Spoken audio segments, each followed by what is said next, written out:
Hello friends, welcome to my channel लेक्स कॉटरी। मैं हूं आपका फ्रेंड एडवोकेट कैलाश और आज मैं आपसे बात करने वाला हूं एक एफआईआर के ऊपर। जी दोस्तों, मेरे पास ये एफआईआर की कॉपी है। मैं इसे आपको ज़्यादा जूम करके नहीं दिखाऊंगा बिकॉज पर्सन की अपनी प्राइवेसी भी होती है। जिस भी पर्सन का ये नाम यहाँ पे मेंशन किया हुआ होगा उसकी प्राइवेसी के चलते मैं आपको ये जूम करके नहीं दिखा रहा हूँ। लेकिन बहुत सारे क्वेश्चन आए हैं एफआईआर से रिलेटेड, जिसके कारण आज मैं आपके साथ यहाँ पे एफआईआर से रिलेटेड चीज़ें डिस्कशन करूँगा। आखिर एफआईआर क्या है? मैंने पहले भी ये वीडियोस बना रखे हैं जो एफआईआर कब होता है, कौन करा सकता है एफआईआर, उसमें क्या इन्फॉर्मेशन होते हैं। लेकिन आज फिर भी क्योंकि लोगों के क्वेश्चंस बहुत आए हैं जिसका क्लैरिफिकेशन देना मेरी जिम्मेदारी बनती है। और आज मैं आपको ये भी बताऊंगा जो अगर एफआईआर के अंदर कोई सेक्शन मेंशन कर दिया गया है तो क्या इन बिटवीन ऑफ केस आप उन सेक्शनों को रिमूव करा सकते हो या नहीं करा सकते हो। साथ ही अगर एफआईआर में कोई सेक्शन मेंशन कर दिया गया है, क्या इसके अलावा भी कोई सेक्शन इम्पोज हो सकता है या नहीं हो सकता है। इन दोनों बातों पे डिस्कशन भी करूंगा साथ में मैं। तो आप मेरे साथ जुड़े रहिए, इस वीडियो को लास्ट तक देखिए जिससे कि आपको इस तरह की इन्फॉर्मेशन अच्छे से पता हो, आप इसके बारे में जान पाओ और समझ पाओ। साथ ही अपने केस से रिलेटेड वो सारी इन्फॉर्मेशन भी आप अपने पास रख पाओ जो आखिर आपको कौन से स्टेज पे क्या करना है और किस तरह से अपने केस को हैंडल करना है। वीडियो स्टार्ट करने से पहले एक ज़रूरी जानकारी, जो अगर आपको आपके लाइफ में किसी भी तरीके का कोई भी अगर कानूनी समस्या है, कोई ऐसी लीगल प्रोसीडिंग में आपको इश्यूज आ रहे हैं, उसका आपको सॉल्यूशन चाहिए, तो आप मेरी टीम के साथ कनेक्ट हो सकते हैं।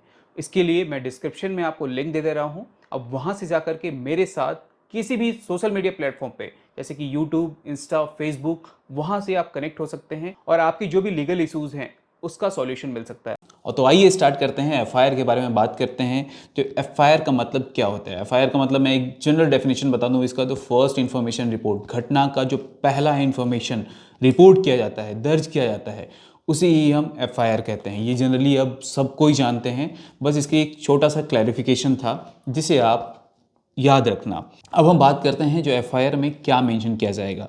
तो एफआईआर में मैं आपको बताता हूँ टोटल 15 पॉइंट्स होते हैं जिसमें कि वो सारे डिटेल कंसिडर किए जाते हैं। पहला, जैसे कि स्थान कौन सा था, कौन सा डिस्ट्रिक्ट हो गया, थाना कौन सा होगा, ईयर कौन सा होगा, ठीक है, ये सारी बातें मेंशन होंगी। साथ ही उसमें ये भी मेंशन किया जाता है जो कौन से एक्ट इस पे लग रहे हैं, उसके सेक्शंस कौन से होंगे, ठीक है। अपराध की पूरी डिटेल चीज़ें मेंशन की जाती है, जो किस दिन हुआ, उस टाइम दिन था या रात था, ये सारी चीज़ें मेंशन की जाती हैं, ठीक है।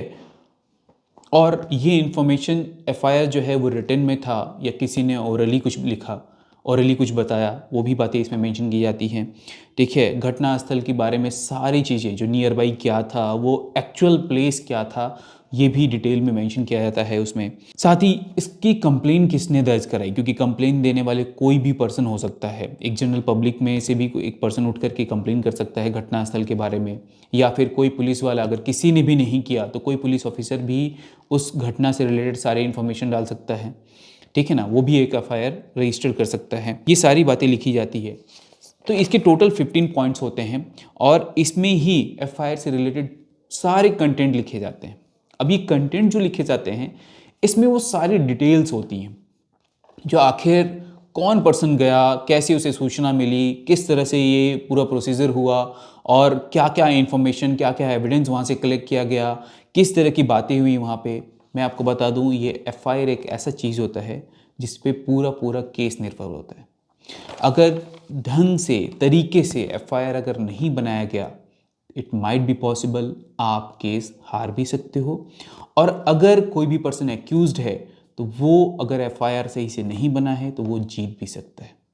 तो एक एफआईआर के ऊपर वो सारी निर्भरता होती है, वो सारी बातें डिपेंड करता है जो आपका एफआईआर कैसे बनाया गया है। उसके बाद दूसरा, जब ये एफआईआर बन के तैयार हो जाता है तो इसका डिटेल आपका चार्जशीट के अंदर आता है और इस एफआईआर से रिलेटेड जो भी इंफॉर्मेशन है उसका डिटेल बनता है चार्जशीट के अंदर। सारे एविडेंस को खंगाला जाता है, सारी चीज़ें उसमें डिटेल में लिखी जाती हैं, ठीक है। वही हो गया आपका चार्जशीट। जनरली एफआईआर एक पब्लिक डॉक्यूमेंट है। एफआईआर कोई भी पब्लिक अपने अकॉर्डिंग उसे डाउनलोड कर सकता है क्योंकि ऑनलाइन ये अवेलेबल होता है।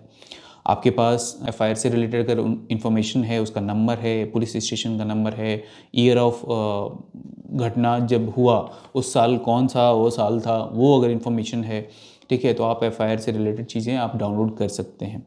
कुछ मामलों में ये एफआईआर का ऑनलाइन अवेलेबिलिटी नहीं होती है, जैसे कि मान लेते हैं किसी की प्राइवेसी से रिलेटेड हो, कोई बच्चा या किसी लड़की से रिलेटेड हो, तो उस केसेस में एफआईआर आप डाउनलोड नहीं कर सकते। बाकी सारे केसेस में मैक्सिमम आप डाउनलोड कर सकते हो एफआईआर को।